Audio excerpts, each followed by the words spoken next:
आदाब नाजरीन, NOD TV पे आपका इस्तकबाल है। आइए देखते हैं आज की एक अहम खबर।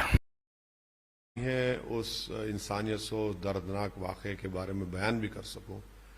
जब मैं सोचता हूं कि रात के अंधेरे में जो लोग अपना एक त्यौहार मनाने के लिए, रिलीजियस त्यौहार मनाने के लिए गए और पानी में गिरते हैं, क्या बीती होगी उन लोगों पर।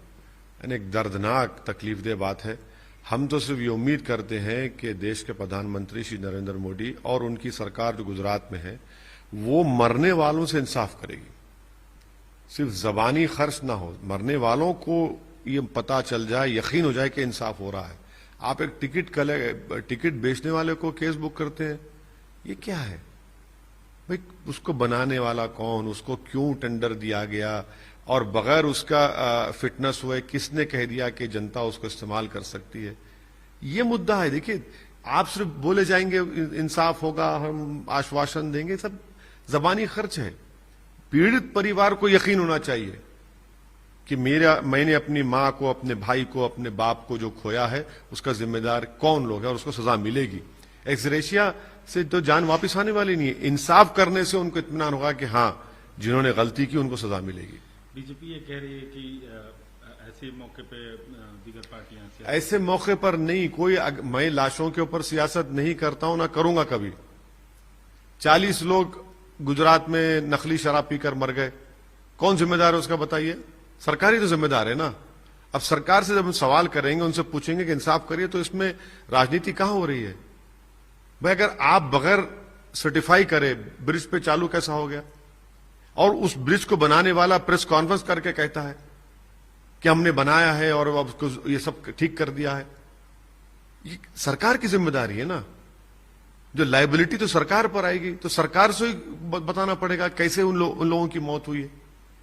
सर, 2 डिस्ट्रिक्ट हैं चुनाव से ठीक पहले, हालांकि पुराना नियम है कि जो पड़ोसी मुल्क हैं, खासतौर से अफगानिस्तान, पाकिस्तान और बांग्लादेश, वहां की जो माइनॉरिटीज हैं, 2 जिलों के कलेक्टर्स को ये देखिए, ये समझ गया मैं। ये पहले से ही तो गुंजाइश है, उनको लॉन्ग टर्म वीजा देते हैं उनको, उसके बाद सिटीजनशिप मिलती है उनको। ये तो कौन सा नया काम कर रहे हैं? हम ये कह रहे हैं कि, और भाजपा कहती है कि बांग्लादेश में हमारे हिंदू भाइयों पर जुल्म हो रहा है, आपने कट ऑफ डेट लगा दी। फिर भाजपा कहती है अफगानिस्तान में हमारे सिख भाइयों पर, हिंदू भाइयों पर जुल्म हो रहा है, तो आपने कट ऑफ डेट लगा दी। आप रिलीजन न्यूट्रल इस कानून को बनाइए और CAA को NPR NRC से जोड़कर देखना पड़ेगा, अलहदा नहीं देख सकते उसको।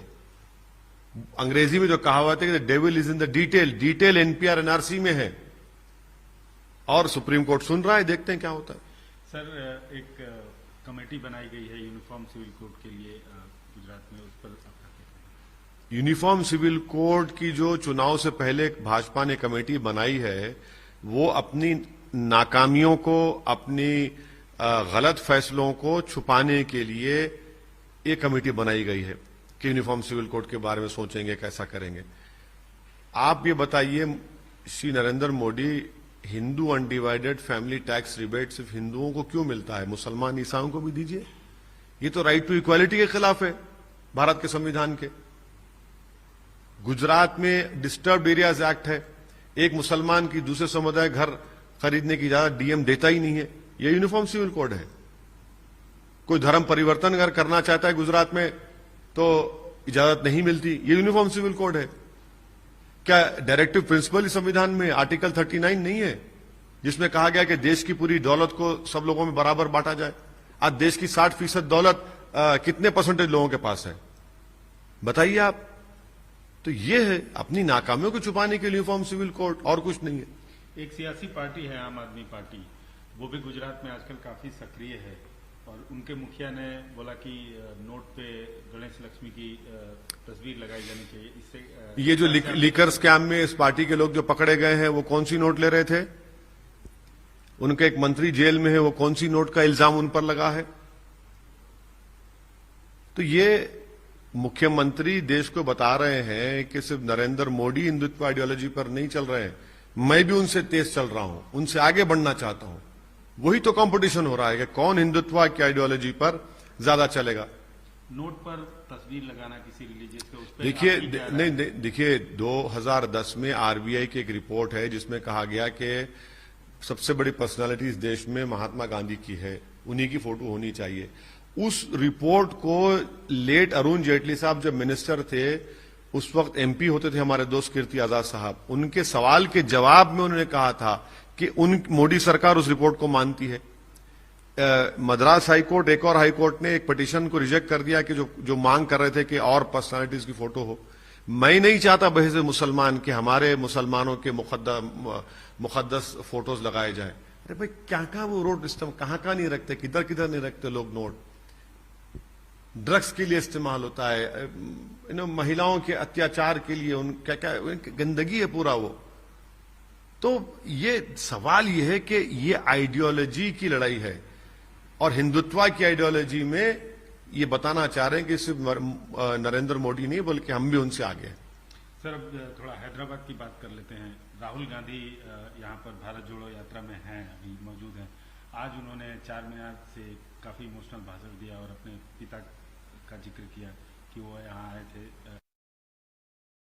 उस पर आपका क्या कहना? किसकी सरकार थी जब? क्या हो रहा था हैदराबाद में? जब क्या हो रहा था? यहां पर हिंदू और मुसलमान एक दूसरे को मार रहे थे, वो भूल गए क्या? ठीक है, अच्छा है, सद्भावना करिए, होना चाहिए सद्भावना, हमको इतराज नहीं है उसका, करिए। उस भारत जोड़ो यात्रा को कैसे देखें? अरे मुझे क्या करना है? एक राजनीतिक के तौर पे। अरे मुझे क्या करना है? अरे मुझे मुझे क्या करना है? वो उनकी पार्टी का प्रोग्राम है, वो देख लें, वो बताएं। आपको नहीं कुछ करना है, लेकिन उनकी पार्टी के एक लीडर जयराम रमेश ने आपके बारे में आज कमेंट किया, बोला कि आप ऑक्सीजन देते हैं बीजेपी को और बीजेपी आपको ऑक्सीजन देते हैं, आप उनको बूस्टर डोज देते हैं। राहुल गांधी अमेठी से हार गए तो ऑक्सीजन किसने बंद की? मैंने बंद की। 200 एमपी थे, 14 के चुनाव में 44 या 45 पे आ गए तो किसने ऑक्सीजन बंद की? इन कांग्रेसियों को जो अहंकार में डूबे हुए हैं, उनको ये समझ नहीं आता कि उनकी ऑक्सीजन कैसे बंद हो गई है। और मैं तो ये चाहूंगा कि इस महाशय की तरह ऐसे 100 लोग राहुल गांधी की तरफ जमा हो जाएं, तो अपोजिशन पार्टी को करने की जरूरत ही नहीं है। गालिब ने इन्हीं के लिए कहा था, जिसके दुश्मन आसमां क्यों हुए। सर एक अंतिम सवाल, आज राहुल गांधी भारत जोड़ो यात्रा में थे और नेकलेस रोड तक गए, वही उसी नेकलेस रोड पे इंदिरा गांधी की मूर्ति लगी, उन्होंने वहां माल्यार्पण किया, लेकिन 4 कदम बाजू में नरसिम्हा राव जी की मूर्ति थी, वहां नहीं किया, ऐसी खबरें आ रही हैं। ये तो कांग्रेस में जो अभी जो लोग हैं उनको बोलना चाहिए। हमारे दोस्त हैं सीधर बाबू करीमनगर के, उनको बोलना चाहिए ये बात, उनकी पार्टी के लोगों को बोलना चाहिए। हम क्या बोलेंगे? हमसे सवाल ही करना गलत है। तो कांग्रेस पार्टी को बताना चाहिए कि वो क्या वजह है।